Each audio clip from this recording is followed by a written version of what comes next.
오늘 우리가 읽은 마태복음 16장의 본문은 교회란 무엇인가를 알려주시는 아주 성경의 중요한 본문 중에 하나입니다.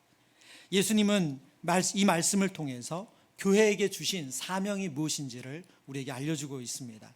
18절 말씀에 보면 내가 이 반석 위에 내 교회를 세우리니 예수님 말씀하십니다. 여기서 교회라는 단어가 에클레시아, 우리가 교회론 첫 시간에 나누었던 이 교회라는 단어로 쓰이는 단어인데요, 하나님의 부르심을 받은 백성인 동시에 세상으로 보냄받은 공동체, 그게 에클레시아죠. 오늘 예수님은 내가 이 반석 위에 교회를 세운다 말씀하십니다. 이 반석은 무엇이고 누구인가? 오늘 본문을 보면 18절만 보면 직접적으로는 베드로를 가리키는 것 같습니다.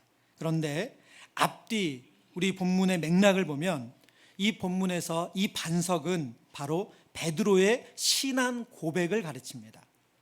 그래서 이 본문의 가장 정통적인 해석은 베드로의 신앙 고백 위에 예수님께서 교회를 세우시겠다는 뜻입니다. 예수님께서 제자들에게 너희는 나를 누구라 하느냐 물으셨죠. 그때 사도 베드로가 주는 그리스도시요 살아계신 하나님의 아들입니다 라고 고백을 했습니다. 그리고 예수님은 이 고백을 너무나도 기쁘게 받으시고 지금 본문에 바로 이어서 또 내가 이르노니 너는 베드로라, 내가 이 반석 위에 내 교회를 세우리니 음부의 권세가 이기지 못한다 말씀하신 겁니다. 예수 그리스도를 주로 하나님의 아들로 인정하는 공동체, 그 위에 우리 주님은 교회를 세우신다 말씀하십니다. 이 고백은 베드로 한 사람의 고백이 아니라 제자들 전부의 고백이고 또 그 뒤를 잇는 모든 신자들의 고백입니다. 예수님을 주로 삼는 그 신앙 고백 위에 세워진 교회, 그 교회에 어떤 사명을 주셨냐면 음부의 권세가 이기지 못하리라 말씀하셨어요. 여기서 음부의 권세라는 말을 직역하면 음부의 문들이다 이런 뜻입니다. 왜냐하면 권세라는 단어가 헬레라는 헬라어거든요. 근데 이 단어는 문, 울타리라는 단어의 의미를 가지고 있습니다. 죽음의 문들이 열리면 그 죽음이 인간에게 임하는 거죠. 그래서 개역개정 성경은 오늘 이 음부의 문들을 음부의 권세라고 번역을 한 것입니다. 교회는 죽음의 문을 통해서 죽음이 인간에게 오는 것, 그것을 막는, 이기는 권세를 가지고 있는 공동체라고 성경이 말씀하십니다. 달리 말하면 죽음의 권세를 묶을 권세가 바로 예수님을 주로 고백하는 교회에게 있다는 것이죠. 그래서 바울이 이렇게 외칩니다.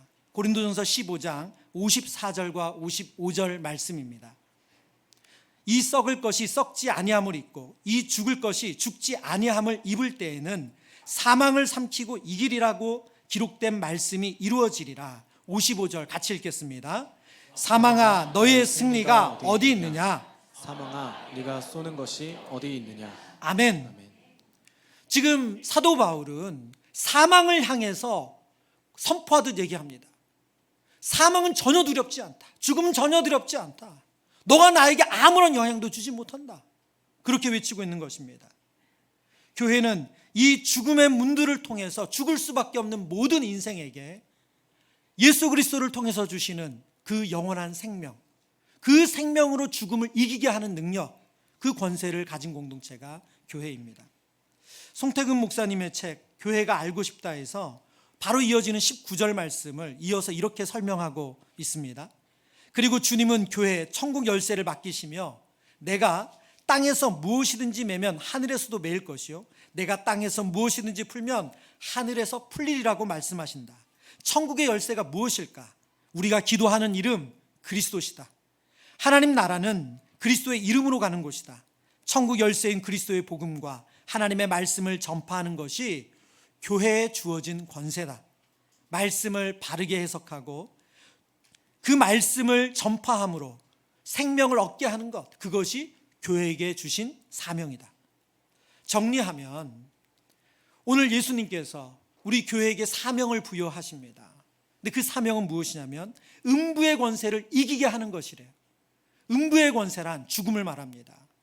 그 죽음이 모든 인간에게 영원한 사망이 되지 않게 하는 것, 그것이 교회에게 부여한 사명이래요. 어떻게 죽음이 우리에게 오지 않을 수가 있습니까? 예수 그리스도를 통해서 생명의 복음이 전해질 때 우리에게 영원한 생명이 있는 줄 믿습니다. 옥하는 목사님은 평신도를 깨운다는 책을 제자훈련을 시작하시면서 쓰셨거든요. 그 책에서 오늘 본문과 연결되어 있는 하나님의 뜻이 무엇인지에 대한 설명을 하세요.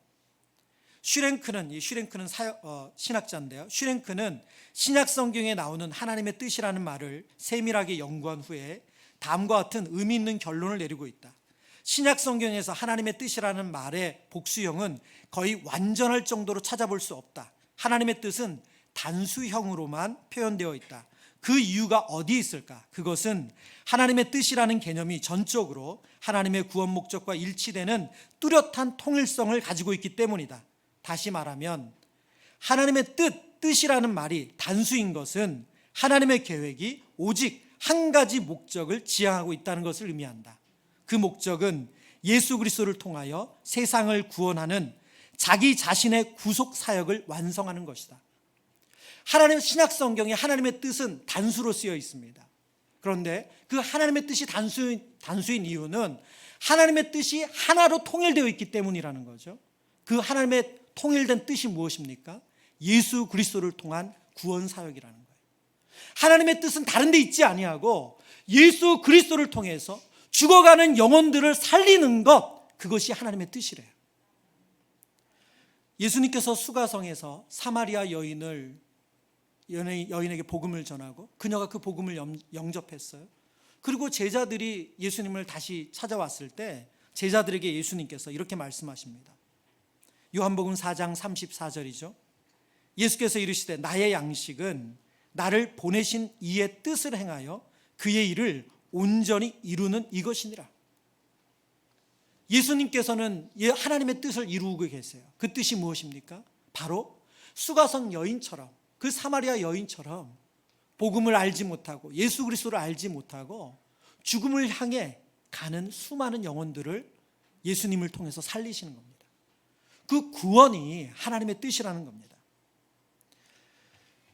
교회는 동일하게 예수님이 받은 사명과 동일한 사명을 예수님께서 교회에게 부여하셨어요. 우리가 앞서 살핀 것처럼 음부의 권세가 이기지 못하게 하리라. 곧 하나님의 말씀으로 복음을 전파해서 그들이 영원한 멸망, 영원한 사망이 아니라 영원한 생명, 영원한 구원에 이르도록 돕는 것이 교회에 부여한 사명입니다. 하나님께서 예수님을 세우신 사명, 예수님을 보내신 사명과 예수님께서 교회를 세우시고 교회를 보내신 사명이 같다는 거예요. 이 땅에서 교회가 세상을 위로하는 역할을 합니다. 그들의 아픔을 동참하고 그들의 눈물을 닦아주고 그들의 고통을 어떻게든 도와주기 위해서 이런저런 많은 일들을 합니다. 그러나 교회가 세상에 줄 수 있는 참 위로, 진짜 위로는 그들에게 영원한 생명이신 복음을 전하는 것입니다. 이 땅에서의 조금 더 나은 삶이 아니라 영원한 멸망이 아닌 영원한 생명을 얻을 수 있도록 예수 그리스도의 복음을 전해서 그들을 구원하는 것이 교회에게 맡긴 하나님께서 주시는 진짜 위로입니다. 여러분, 그렇다면 우리에게 맡겨진 이 사명, 그리고 이 사명 공동체로서 우리는 어떻게 주님과 함께 동행하며 이 사역을 감당할 수 있는가? 첫 번째는요, 하나님과 바른 관계가 필요합니다. 마태복음 16장 베드로의 신앙 고백을 보면 베드로가 신앙 고백을 한 이후에 예수님께서 그의 고백을 좀 전에 말씀드린 것처럼 너무 기뻐하셨어요. 17절에 이렇게 말씀하세요. 예수께서 대답하여 이르시되 바요나 시모나 내가 복이 있도다. 이를 내게 알게 한 이는 혈육이 아니요 하늘에 계신 내 아버지시니라. 예수님 너무나도 베드로의 신앙 고백, 주는 그리스도시요 살아계신 하나님의 아들입니다, 이 고백을 듣고 너무나도 기쁘셨어요. 그래서 그를 복 주십니다. 칭찬하세요. 그리고 나서 이어지는 내용을 보면 그런데 전혀 다른 분위기가 전개가 돼요. 마태복음 16장 21절 22절입니다. 이때로부터 예수 그리스도께서 자기가 예루살렘에 올라가 장로들과 대제사장들과 서기관들에게 많은 고난을 받고 죽임을 당하고 제3일에 살아나야 할 것을 제자들에게 비로소 나타내시니 22절 같이 읽습니다. 베드로가 예수를 붙들고 항변하여 이르되 주여 그리 마옵소서 이 일이 결코 주께 미치지 아니하리이다. 아멘. 여러분, 좀 전에 분명히 베드로는 예수님께 큰 칭찬을 받았습니다. 바요나 시몬아, 내가 정말로 복이 있다. 너에게 이것을 알게 하신 분은 바로 하나님이시다. 너무너무 그를 칭찬하시고 기뻐하셨어요. 그런데 예수님께서 하나님의 뜻을 제자들에게, 베드로에게 알려주십니다. 그 뜻이 뭡니까? 내가 너희들을 위해서 고난을 받고 십자가에 죽고 3일 만에 살아날 것이다. 그 구속사역, 그 구원사역에 대한 설명을 해주셨어요. 그러자 그 이야기를 듣자마자 베드로가 어떻게 변했어요? 예수님을 꾸짖습니다. 오늘 본문에 항변하다는 단어가 에피티마오라는 헬라어거든요. 이것은 그냥 아유 예수님 그런 말씀 마세요, 이 정도가 아니에요. 이 헬라어 사전에 적힌 의미를 보면 강한 반대를 표현하여 훈계하거나 강하게 경고한다는 말이에요. 지금 제자인 베드로가, 예수님을 주인 삼는 종인 베드로가 예수님을 강하게 질책하듯이 말하는 거예요. 말이 되는 소리를 하냐고, 지금 어디 죽을 때냐고, 지금 그렇게 지금 예수님을 책망하는 거예요. 여러분, 지금 베드로는 자신이 누구인지를 잊어버리고 있어요. 스승이신 예수님께 제자로서 할 수 있는 행동이 아니고 주인이신 예수님께 종으로서 할 수 있는 게 아니에요. 여러분, 베드로가 지금 앞에 칭찬받아서 흥분해가지고 교만해졌는지 그건 정말 알 수 없습니다. 그러나 분명한 것은 지금 베드로와 예수님의 관계는 바르지 않다는 거예요. 사명자로서 우리에게 첫 번째로 필요한 것은 바로 사명을 주신 분과의 바른 관계예요.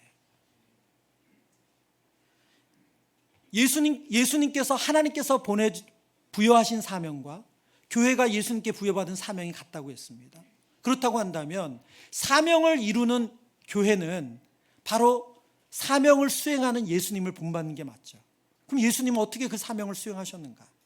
요한복음 17장 21절, 아버지여, 아버지께서 내 안에, 내가 아버지 안에 있는 것 같이 그들도 다 하나가 되어 우리 안에 있게 하사 세상으로 아버지께서 나를 보내신 것을 믿게 하옵소서. 요한복음 17장 23절입니다. 같이 읽습니다. 곧 내가 그들 안에 있고 아버지께서 내 안에 계시어 그들로 온전함을 이루어 하나가 되게 하려 함은 아버지께서 나를 보내신 것과 또 나를 사랑하신 같이 그들도 사랑하신 것을 세상으로 알게 하려 함이로소이다. 아멘. 여러분, 지금 여러분 읽으신 본문에 계속 제가 강조한 표현을 보셨을 거예요. 아버지께서 내 안에, 내가 아버지 안에 있는 것 같이, 예수님과 하나님의 친밀함을 이보다 강조한 표현이 있을까요? 하나님이 내 안에, 내가 주님 안에 있는 것 같이, 그리고 예수님 23절에 나를 보내신 것과 또 나를 사랑하신 것 같이, 사명을 부어받은 예수님이 하나님과 어떤 관계예요? 온전히 하나 된 관계. 가장 친밀한 표현을 오늘 성경이 그렇게 하고 있습니다. 여러분, 사명자로서 중요한 것은 사명을 부여하신 분, 보내신 분의 그 뜻을 온전히 알고 순종하는 거예요. 그 관계가 바르지 않으면 그 뜻은 제대로 수행되지 않습니다. 오늘날 이 땅의 교회가 하나님과 바른 관계를 가진 사명 공동체였다면 오늘날 한국 사회에서 교회가 이런 위상에 놓여 있었을까요? 복음서에 보면 아주 무서운 장면이 있어요. 요한복음 2장 19절 말씀입니다. 예수께서 대답하여 이르시되 너희가 이 성전을 헐라 내가 사흘 동안에 일으키리라. 예수님께서 성전을 헐어버리라, 없애버리라 말씀하시는 거예요. 우리로 말하면 예수님이 여기 오셔서 교회 문 닫아라 하시는 거와 똑같아요. 사실 그보다 더 큰 표현을 하신 거죠. 예수님이 이 말씀을 하시기 전에 성전에서 장사하는 사람들을 보면서 노끈을 만드셔가지고 그들이 팔고 있는 성전의 재물들, 그 동물들을 다 쫓아내시고, 그리고 돈을 바꾸는 그 사람들의 그 상을 다 뒤엎으셨어요. 하나님의 집, 만민의 기도하는 집인 성전을 왜 이렇게 만들었느냐? 그들을 책망하시면서 예수님께서 이 성전을 헐라라고 말씀하시는 거예요. 왜 이 성전이 헐리게 되었습니까? 하나님과의 바른 관계에 놓여있지 않는 성전, 그 성전은 더 이상 하나님의 뜻을 이루는 성전이 아니었기 때문에 그래요. 구약 성경의 마지막 책인 말라기서에 보면 말라기 3장 13절 14절입니다. 같이 읽겠습니다. 여호와가 이르노라 너희가 완악한 말로 나를 대적하고도 이르기를 우리가 무슨 말로 주를 대적하였나이까 하는도다. 이는 너희가 말하기를 하나님을 섬기는 것이 헛되니 만군의 여호와 앞에서 그 명령을 지키며 슬프게 행하는 것이 무엇이 유익하리요. 아멘. 아멘이 쉽지 않죠, 여러분. 여호와가 이르노라 너희가 완악한 말로 누구를 대적해요? 하나님을 대적한대요. 하나님의 백성인 이스라엘 사람들이 하나님을 대적해요. 그리고 14절에 보니까 너희가 말하기를 하나님을 섬기는 것이 헛되다. 예수 믿어도 별거 없네. 하나님 선교도 아무 소용없어. 그리고 여호와 앞에서 그 명령을 지키며 슬프게 하는 것이 무엇이 유익하리요? 교회에서 가르치는 거 그거 해봐야 아무짝에도 쓸모없다는 거예요.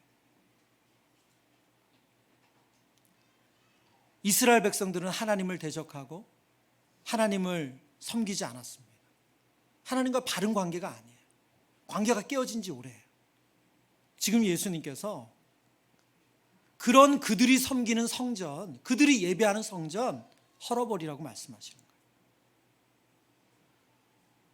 여러분, 사명을 부여받은 공동체가 그 사명을 주신 분과 바른 관계가 있지 않으면 그 사명은 이루어지지도 않을 뿐더러 변질될 수밖에 없어요. 하나님과 바른 관계가 유지되지 않는 그때부터 그들에게 부여된 사명은 더 이상 의미가 없어집니다. 종교와 신앙을 그들의 이익을 위해서 사용하는 사람들일 뿐입니다. 예배는 하나님의 임재의 장소가 아니라 종교 상품을 사고 파는 장터가 돼요. 여러분, 이 말씀을 묵상하는데요, 예수님 당시의 성전을 헐어버리라고 말씀하시는 이 안타까운 상황이 오늘 우리와는 아무 상관이 없는가? 오늘 우리와는 아무 상관이 없습니까? 하나님과의 바른 관계 속에서 예배하지 않고 그 사명을 감당하지 않은 교회는 헐어버려야 되는 교회래요. 제가 앞서서 이 문장을 쓰면서 너무 가슴이 아팠는데요. 예배는 하나님의 임재의 장소가 아니라 종교 상품을 사고 파는 장터가 된다. 여러분, 오늘날 교회는 그렇지 않습니까? 이 교회에 더 이상 설교 들을 게 없네. 그러면 교회를 옮겨요. 우리 아이를 위해서 이 교회가 더 이상 줄 게 없네. 그러면 또 신앙공동체를 옮겨요. 여러분, 우리가 하나님과의 바른 관계 속에서 예배를 드리고 그 사명을 감당하고 있습니까? 아니면 우리의 종교적인 위안을 얻고 우리의 종교적인 어떤 것을 줄 수 있는 그런 곳으로 교회를 우리가 인식하고 사용하고 있습니까? 만약 종교 상품을 사는 곳으로 교회가 존재한다면 그 교회는 헐어버려야 맞는 거예요.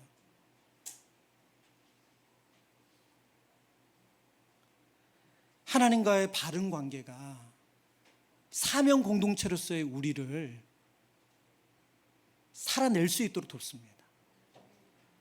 여러분, 교회된 우리가, 저와 여러분이 교회로 부름받아서 교회된 우리가 하나님과의 관계가 멀어지는 그때부터 우리의 예배 행위, 우리의 종교 행위는 전혀 다르게 해석되고 변질될 수 있다는 거예요.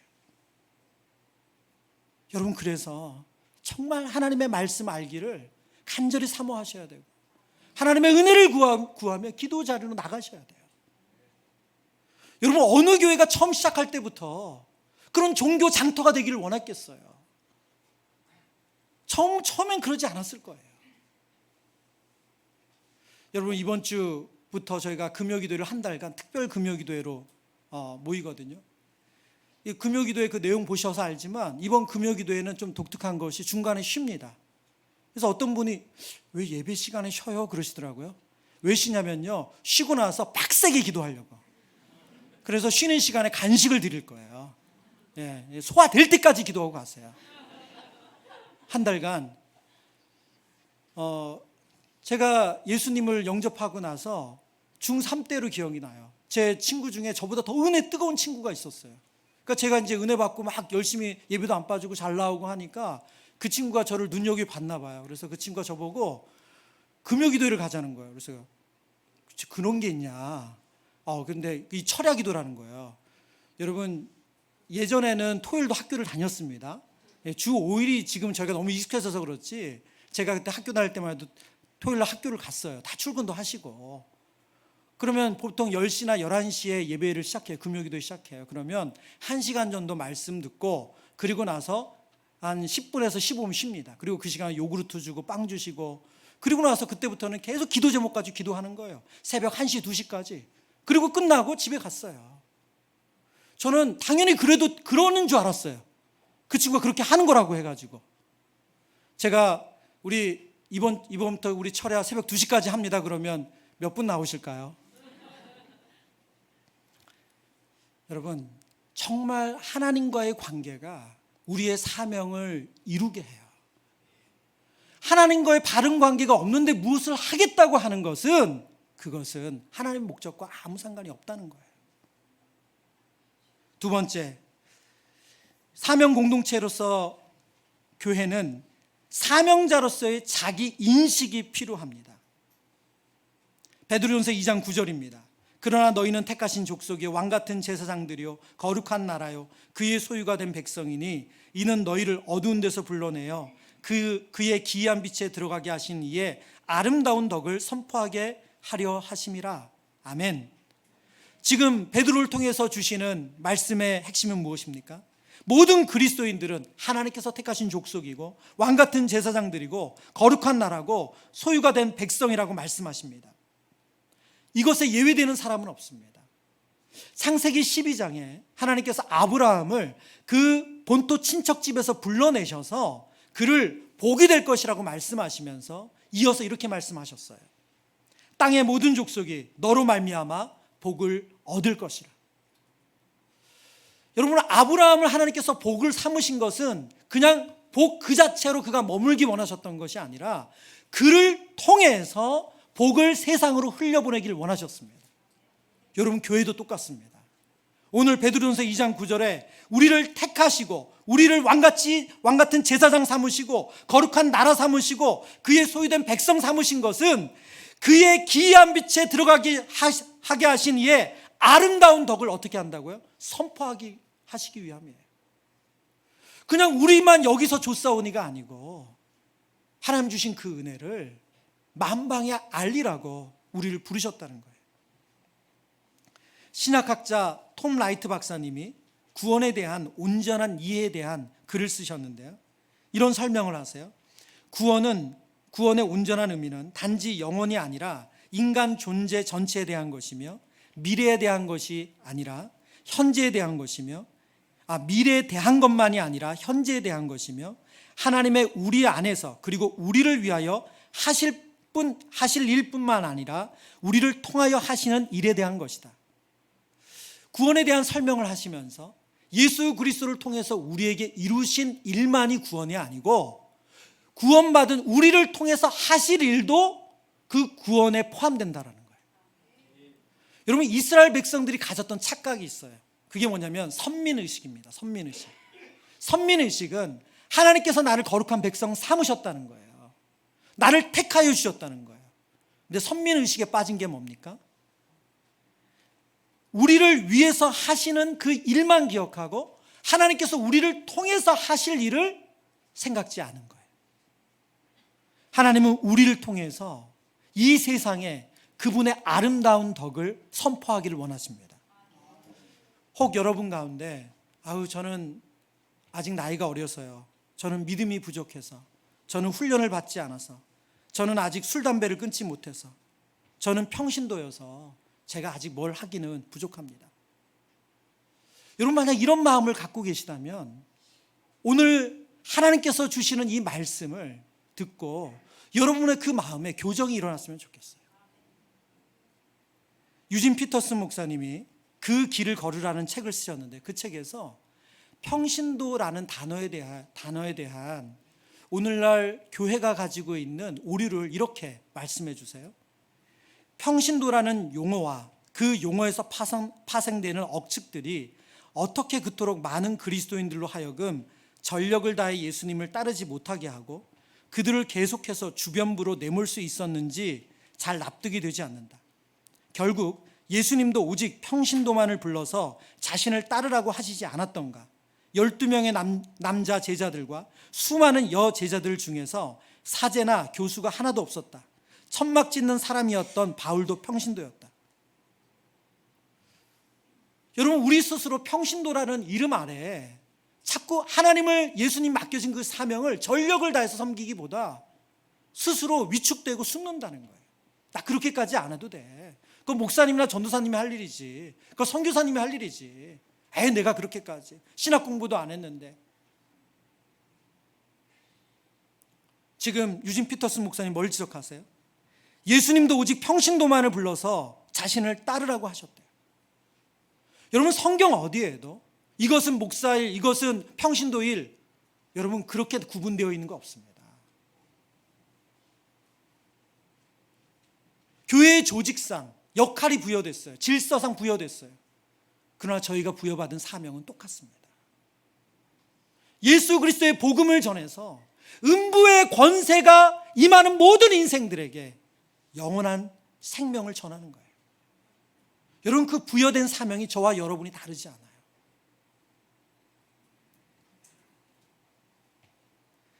소명이라는 책이 있습니다. 기독교 저술가인 오스 기니스가 쓴 책인데요. 이 책은 아주 오랫동안 전 세계적으로는 스테디셀러였어요.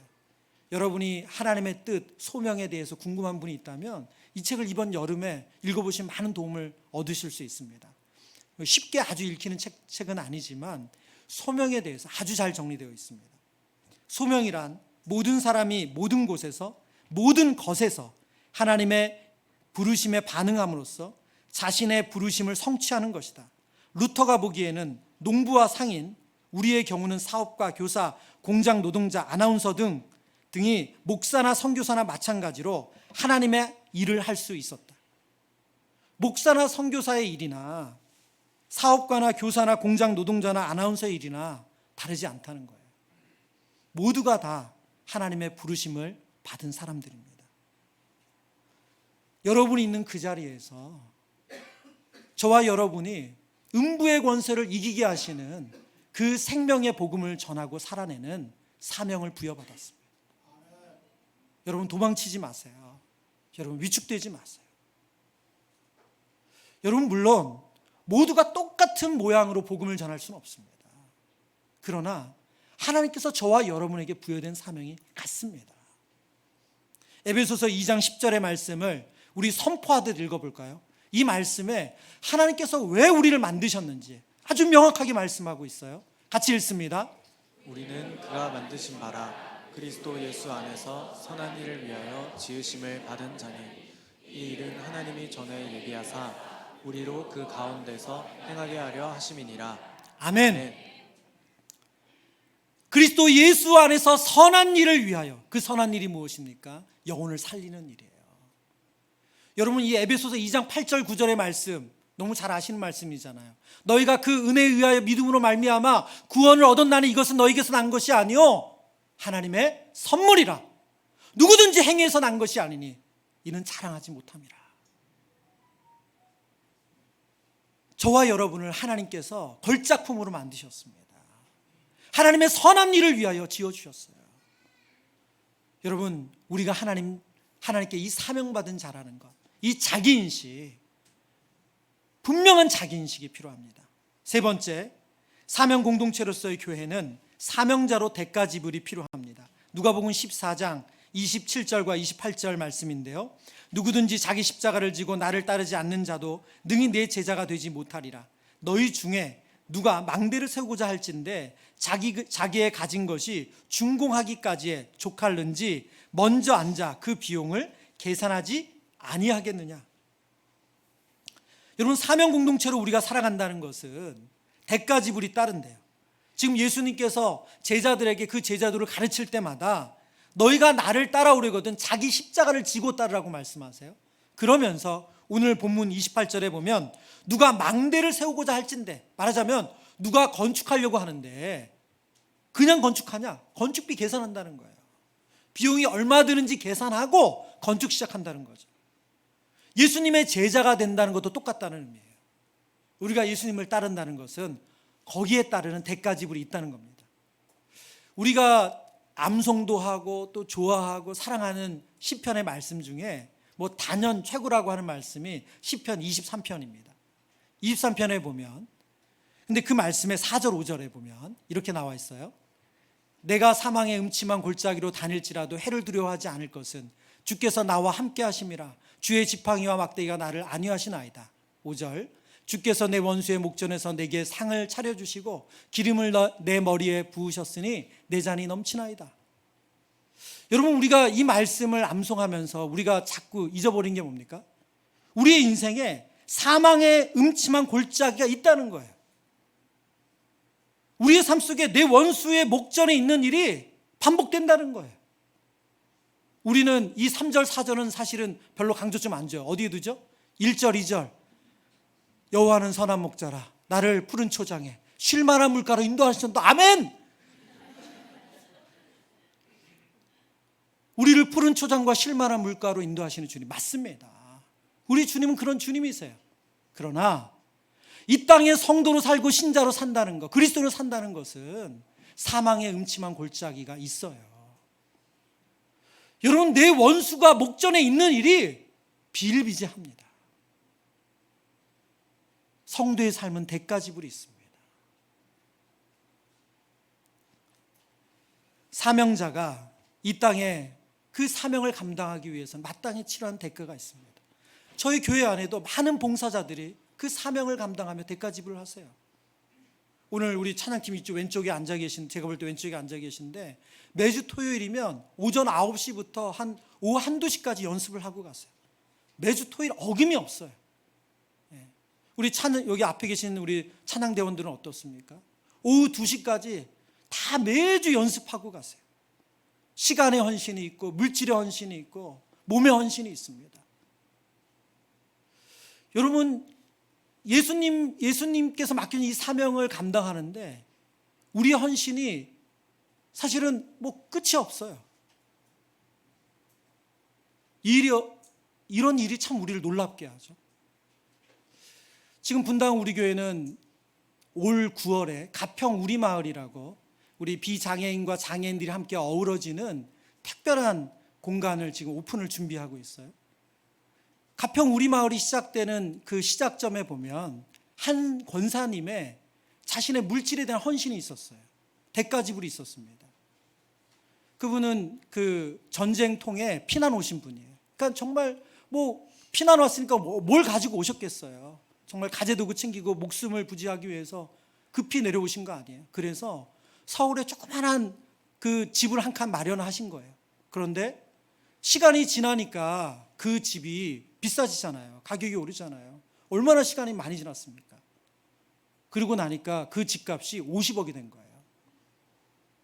처음에는 그분이 이찬수 목사님에게 집 문서를 가지고 왔어요. 목사님, 제가 올 때부터 이 집은 내 집 아니다. 이걸 하나님에게 주신 거다 생각해서 이거는 내가 다 쓰고 나면 하나님께 드려야지. 그 마음으로 제가 요거 집 가졌습니다. 이제 목사님 좋은 데 써주세요. 하나님 나라를 위해 써주세요. 이찬수 목사님 계속 거절하셨어요. 그러다 이분이 도저히 안 되겠다 싶어서 그 집을 매매를 하시고 세금 9억을 띄고 41억을 찾아서 오셨어요. 그리고 이거 정말 꼭 좋은 것을 하나님 나라를 위해 써주세요. 그래서 이찬수 목사님 물으셨어요. 그럼 권사님, 어떤 데 쓰면 권사님 목적에 잘 맞을까요? 그분이 얘기하신 내용 중에 장애인 사역이 있어서 가평 우리마을을 꿈꾸게 됐어요. 아니, 그 사역을 생각하게 됐어요. 그리고 목사님이 그 헌금 받고 나서 고민을 하시다가 설교 시간에 그걸 나누셨어요. 한 권사님이 이 41억 갖다 주셨는데 이거 어떻게 쓸지 기도하고 있습니다. 여러분 함께 기도해 주세요. 그리고 그 설교가 끝나자마자 한 분이 교회로 연락하셨어요. 가평에 2만 평의 땅이 있는데 제가 임자를 찾은 것 같다고. 목사님, 그거 그 사역에 써주세요. 그래서 가평 우리마을이 시작된 거예요. 여러분, 41억 헌금하는 게 쉬운 일입니까? 2만 평 땅 헌금하는 게 쉬운 일이에요? 여러분, 제가 일부 때 그랬어요. 4만 1,000원도 아니고.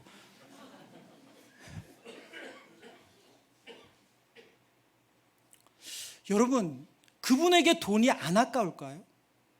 근데 왜 그거를 그렇게 할 수 있습니까? 2만 평의 땅은 아깝지 않을까요? 왜 그렇게 할 수 있을까요? 심지어 사도 바울은 이렇게 말해요. 사도행전 20장 24절 함께 읽습니다. 나의 달려갈 길과 주 예수께 받은 사명 곧 하나님의 은혜의 복음을 증언하는 일을 마치려 하면은 나의 생명조차 조금도 귀한 것으로 여기지 아니하노라. 아멘. 이분은 한술 더 뜨시네요. 이분은 생명까지도 아깝지 않대요. 이분은 돈이 문제가 아니고 땅이 문제가 아니고 내 생명을 하나님의 은혜의 복음을 증언하는 일에 바치는 거, 버려진다고 해도 조금도 아깝지 않다. 여러분, 어떻게 이 일이 가능하죠? 왜 이 일이 가능할까요? 이분들이 어리석습니까? 이분들이 미련해서 그런 겁니까? 세상 물정 몰라서 그럴까요? 아니요. 이분들은 계산해 보셨어요. 뭘 계산하셨을까요? 이 땅의 삶과 하나님 주실 그 영광을 비교해 보셨어요. 하나님이 주신 그 영원한 하나님 나라에서 누릴 영광이 이 땅에서 그분들이 그 돈 가지고 누릴 것, 이 땅에서 그 생명 가지고 누리는 것보다 더 크다고 확실하기 때문에 조금도 그 생명이 아깝지 않고 41억을 4만 1,000원 내놓듯이 내놓을 수 있고 2만 평의 땅을 그 설교 한 편 말씀 듣고 하나님께 드릴 수 있는 거예요. 여러분, 오해하지 마세요. 여러분, 하나님은 저와 여러분에게 물질을 어떻게든 끌어쓰기 원하는 분 아닙니다. 여러분, 만약에 정말 무슨 대출해서 헌금한다, 여러분 그러지 마세요. 여러분, 하나님께서 여러분의 물질을 어떻게든 얻기 원하는 분 아니세요. 여러분의 육체의 노동도 그렇고 어떤 것도 그렇습니다. 제가 저희 봉사자들에게 그런 말씀 드려요. 아마 우리 찬양팀은 저에게 아주 여러 번 들으셨을 거예요. 봉사자가 없으면 우리 안 한다. 저희 찬양팀 봉사자들은 다 헌신해서 하세요. 교회에서 어떤 급료도 드리지 않아요. 제가 끝까지 그렇게 갔으면 좋겠습니다 말씀드렸어요. 물론 교회가 이만저만하게 이제 상황이 돼서 전문적으로 우리가 페이를 주면서 봉사자를 쓸 수도 있겠지만 그날이 가급적 늦춰졌으면 좋겠습니다. 그리고 악기 하나 부족하면 악기 하나 부족한 대로 하자고. 여러분, 그러나 사명받은 우리가 대가 지불을 할 수 있는 이유는 주님이 주시는 그 영광이 실제적이어서 그래요. 그 천국이 실제적이고 하나님 나라가 실제적이면 이 땅에서 내가 이 물질 드리고 이 몸에 헌신을 하고 시간에 헌신을 하고 그것이 아깝지 않은 거예요. 제가 여러분 앞에 부끄럽지 않게 사역했으면 좋겠어요. 제가 늘 다짐합니다. 제가 우리 성도님들이 어떤 마음으로 헌금하시는지를 알기 때문에 정말 부끄럽지 않게 사역하기를 늘 다짐해요. 여러분, 그러나 대가 지불이 있어요. 사명자로 사는데 대가 지불을 안 하려고 하시면 여러분, 복음이 전해지지 않아요. 우리 다음 세대에게 왜 복음이 전해지지 않습니까? 우리가 대가 지불을 안 하려고 해요. 우리의 욕심은 보여지는데 우리가 포기가 안 돼요. 여러분의 욕심을 포기해야지만 우리 아이들에게 복음이 들려져요. 여러분, 정말 중요한 순간순간마다 기도하시고 정말 이 땅의 삶이 전부가 아니라 하나님 나라가 있다는 것을 실제적으로 믿음으로 바라보시면서 그 대가 지불을 할 수 있는 은혜가 있기를 축원합니다. 말씀을 정리합니다. 사명 공동체는 하나님과 바른 관계가 필수예요. 하나님과의 관계가 멀어지는데 사명을 감당한다? 그때부터는 변질되는 거예요. 사명 공동체는 사명자로서의 자기 인식이 필수입니다. 이 자리에 예배드리는 모든 성도님들은 사명자인 줄 믿습니다. 하나님이 택하시고 부르신, 그래서 예수 그리스도의 복음을 드러내시는 하나님의 동역자인 줄 믿습니다. 세 번째, 사명자로서 대가 지불이 필요합니다. 이 대가 지불을 어거지로 하실 필요 없어요. 그러나 영원한 하나님 나라가 저와 여러분에게 실제적이라면 그 어떤 값을 지불하는 것도 아깝지 않습니다. 이 은혜를 누리시길 축원합니다.